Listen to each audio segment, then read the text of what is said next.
il m'est arrivé cette chose rare dans une vie d'écrivain, de rencontrer un personnage de roman en chair et en os, c'est-à-dire une sorte de mine d'or littéraire.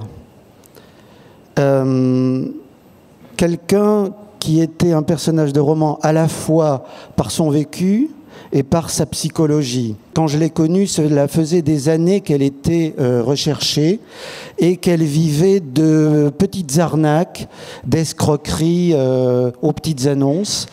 Quand elle était dans le Nord, elle passait des annonces dans le Grand Sud. Quand elle était dans le Grand Sud, elle passait des annonces dans le Grand Nord. Tout ça pour essayer d'appâter des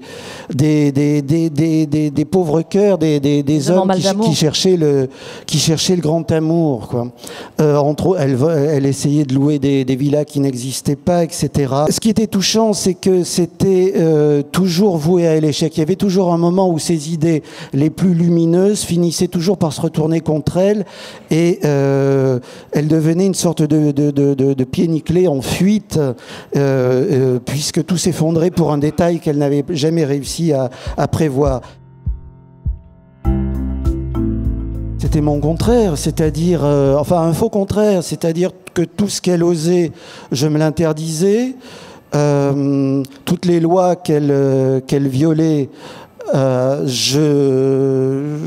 les respectais bêtement, et je dis un faux contraire parce que c'était un peu une partie de moi-même qui avait répondu à l'appel de la forêt, qui n'avait pas de limite sociale, de limite juridique. C'était la part totalement libre de soi, quoi. Voilà, celle que je rêvais peut-être d'être parfois, puisque j'ai toujours aimé les personnages de décalés, de marginaux quand j'écris, voilà. Plus qu'un portrait de femme, c'est plutôt un itinéraire de femme qui va évoluer, que je suis sur 20-25 ans, jusqu'au moment où elle réussit, grâce à certaines personnes qui jouent un rôle judicieux, notamment un industriel belge qu'elle avait rencontré dans un bar un peu louche dans son passé, qui va l'aider à se reconstruire et à aller vers sa propre voie dans la légalité, à se réinsérer.